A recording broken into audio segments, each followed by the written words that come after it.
Okay, so now that you know how to convert from grams to moles and moles to grams, the second thing to do is to know how to count the actual number of atoms. And to do that, we need a conversion called Avogadro's number. So, there's a definition. It's kind of technical. It says that a mole is defined as the amount of an element or compound that has the same number of formula units as there are atoms in 12 grams exactly of carbon-12. Okay, that's kind of a mouthful. Essentially, what Avogadro's number is that it is a number that is used as a conversion, just like a dozen, right? If you say dozen, people automatically know what you mean. What number do you mean when you say a dozen? You say 12, right? So it's just like that, all right? Avogadro's number, though, is not a dozen. It is this number right here. 6.02 times 10 raised to the 23rd power. That's a big number. And the reason why that's a big number is because atoms are very small. So 1 mole of anything, like let's say an element iron, 1 mole of iron contains 6.02 times 10 to the 23rd atoms. Okay, that's like that's like a million, billion, billion. Okay, so if we're talking about elements, then the unit that we use with Avogadro's number is atoms for elements. If we're talking about a molecular compound, then the unit that we use with Avogadro's number is molecules. And we've actually been kind of using this unit already. You've built molecules. We've drawn Lewis structures of them. Okay. If the compound we are talking about is ionic, then the unit that you use is what we call formula units, kind of a generic sounding unit. Okay. So here, let's demonstrate how this is calculated with. This is the conversion factor that you will use. Just like with molar mass, which one you use depends on what you're trying to solve for, what you're trying to cancel. If you're trying to find the moles, then what you would end up doing is dividing by Avogadro's number. But if you're trying to find the actual number of particles, then you're going to be multiplying. And when I say particles, particles is either atoms, molecules, or formula units. This is what we refer to as particles. So there's 3 types of particles. And depending on the context, you would use whichever unit is appropriate. So, diving in. How many atoms are there in 1.5 moles of copper? Okay, so the unit given to me is moles. 1.5 moles of copper. They're asking for atoms. Since they're asking for atoms, I'm going to put 6.02 times 10 to the 23rd atoms in the numerator, because that's how many atoms there are in 1 mole.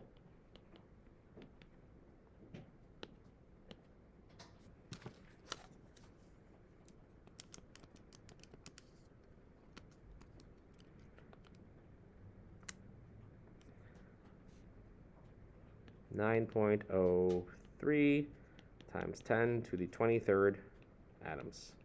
And that should make sense because 1.5 of 6 is 9. Okay. For the next one, now we're talking about molecules, right? They're telling us the number of molecules of NH3, which is ammonia. So you start with that. 4.5 times 10 to the 22nd molecules. And in this case, because they're asking for moles, the mole goes in the numerator, and the Avogadro's number goes in the denominator. But the unit is molecules, because Avogadro's number has 3 different units. And whichever one you use depends on what kind of substance you have. So,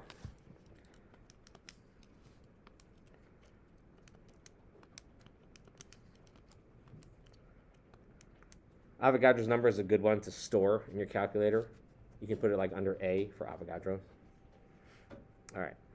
So 0.07475083006, but we'll have to round this to 0.0748 moles.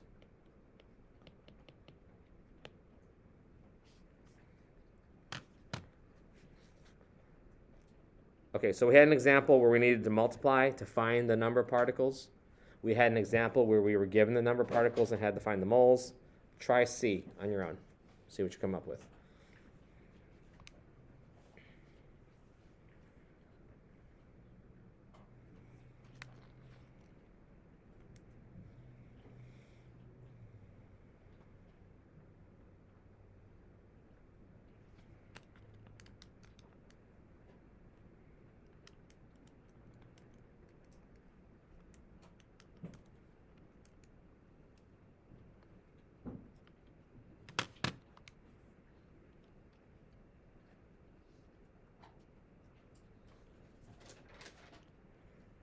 Hint, this might take more than one step.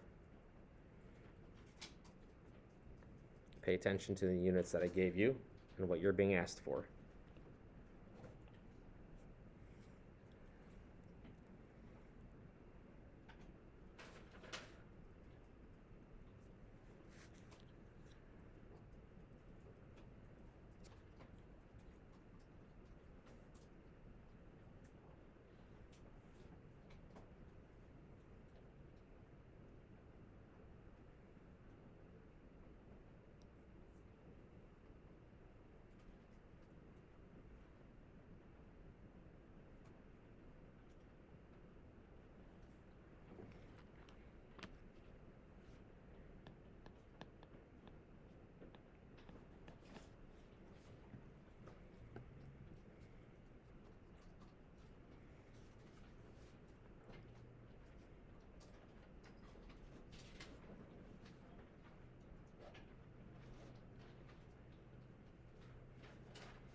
Does anybody have a value they care to share?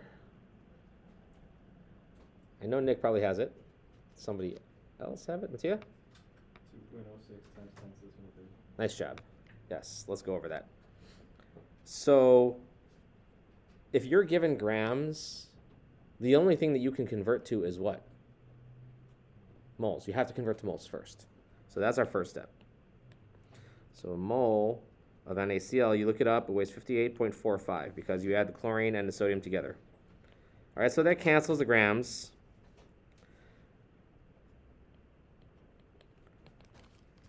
So that's 0.34217. I'm not rounding this yet because I'm not done with the calculations. So just leaving all of those sig figs in there. And so the next step, they ask for formula units. They're asking for formula units because this is an ionic compound. And so Avogadro's number goes in the numerator. The unit is formula units, and the mole has to be canceled.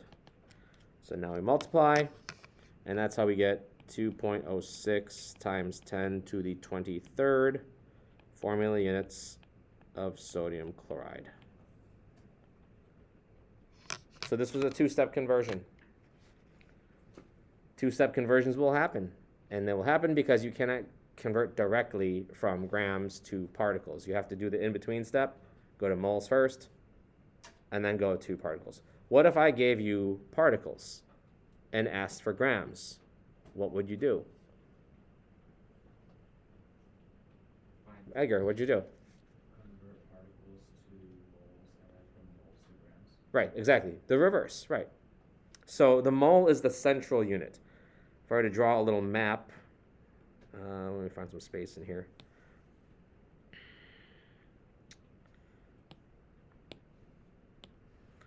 So in the center you have moles, and from moles you can find the mass in grams if you multiply by the molar mass. If you have the mass in grams, you can convert to moles if you divide by the molar mass. And then there's particles. You can turn moles into particles if you multiply by Avogadro's number. But you could also turn particles into moles if you divide by Avogadro's number. But either which way, the mole is a central unit, right? It's pretty much going to be involved in all of your calculations. And of course, you know the molar mass changes from compound to compound, and you know how to look that up. But the Avogadro's number always stays the same. It's always 6.02 times 10 to the 23rd, right? So save yourself some time, store it as the variable a on your calculator, and that way you don't have to punch it in over and over and over again. Okay, so kind of to make sure that we're okay with that, let's do some examples on the second worksheet. It's called Homework 2.1, Moles and Particles. We'll do a couple of these together just to make sure we're okay with this.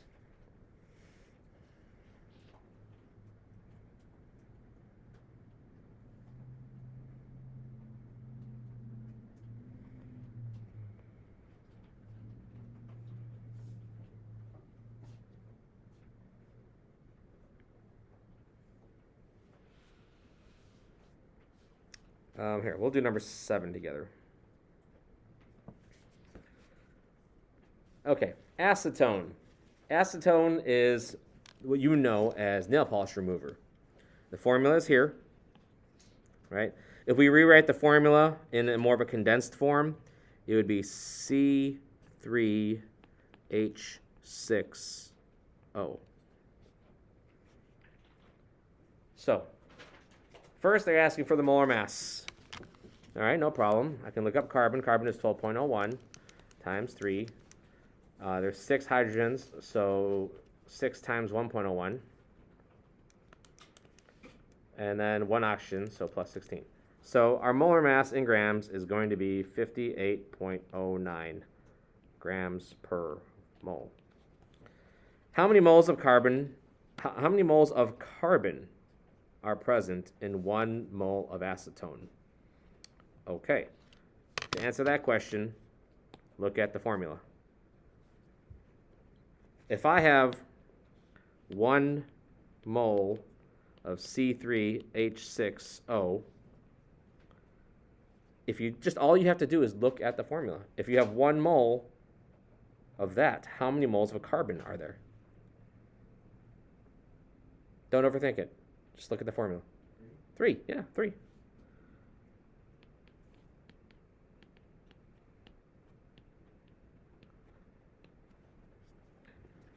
I could ask the same question about hydrogen. If I asked that, how many moles of hydrogen are there? What would you say? 6, yeah. Okay. All right. What is the total number of carbon atoms? So they're asking for the number of carbon atoms in 1 mole of acetone. Well, you've already established that in 1 mole of acetone, there's 3 moles of carbon. So you just continue on. 3 moles of carbon. Mole carbon contains 6.02 times 10 to the 23rd. That's going to be 1.80 times 10 to the 24th atoms of carbon.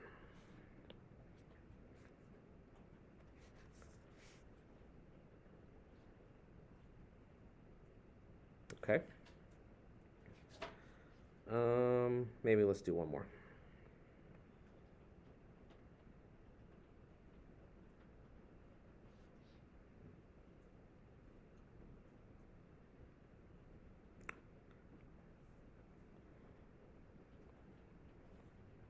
Here, we'll do number 10. Okay. How many sulfur atoms are in that number of iron sulfate? Okay. Let's start with that number.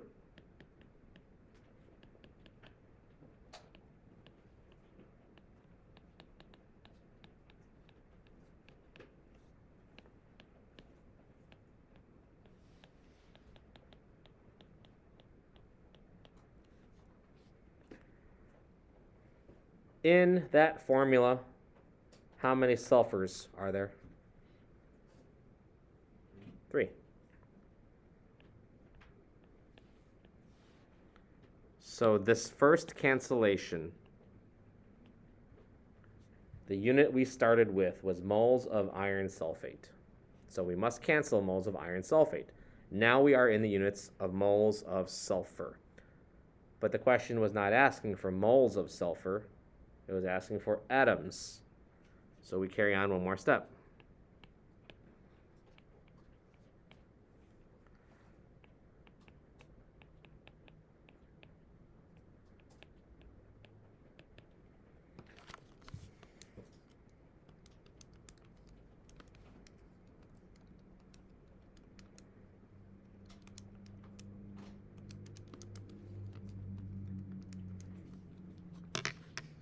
Okay. 2.22 times 10 to the 29th atoms of sulfur. So that was a two-stepper. We are asking specifically about one element in a compound. So that does add a step. Could I make a problem like this longer? What if I told you grams of iron sulfate at the beginning? What would your first step be? Convert the grams to moles and then carry on with the steps that we have right there. Okay. Units dictate your setup for your problem, always. Look at the unit that you're starting with.